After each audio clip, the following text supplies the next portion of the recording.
dinakdakan. Naimbag nga daw kakabsat.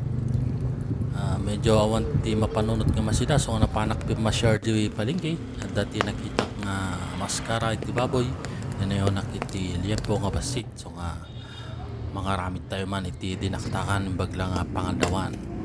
lambong tayo data sa tayo intuno basit tapno duma ti raman iti na ituno ng datay na parito nga minso nga iti authentic nga dinakdakan nga talaga kat intuno mangiwa tayo iti nalabaga nga sibuyas giring nga sili kanda tayo pampagasang sili nga labuyo basta iti naimas nga dinakdakan nga talaga kat atay kalamansi extract iti aramidan tayo laukan tayo lang iti basit nga suka tapno ma-preserve mabayag nga mabangles atay aramidan tayo nga dinakdakan isugamin iti sekreto na data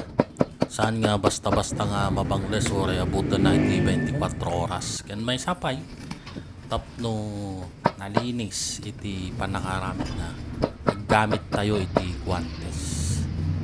para masiguro nating malinis yung pagkakagawa ng ating pagkain para sa akin kasi ang isang pagkain kahit hindi gaano kasarapan yan pagka nakita mo na malinis yung pagkakagawa pagkakaluto siguradong matatakam ka at talagang mapapakain ka talaga ng madami so kailangan first and foremost kailangan malinis talaga ang pagkakagawa so maglagay tayo ng sibuyas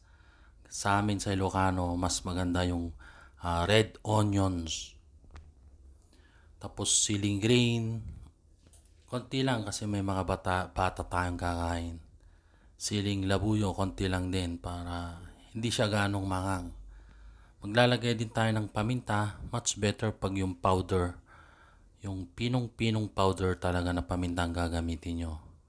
so maglalagay din tayo ng calamansi extract may halong suka na yan na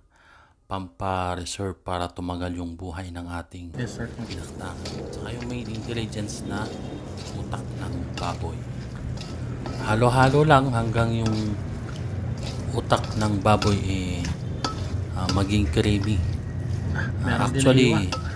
optional lang naman yung utak ng baboy pwede kayong gumamit ng mayonnaise dito sa Katagalugan mayonnaise talagang ginagamit pero ako since Ilocano purong Ilocano talagang ini-insist ko talaga yung utak ng baboy para authentic siya so finally ang ating finished product dinakdakan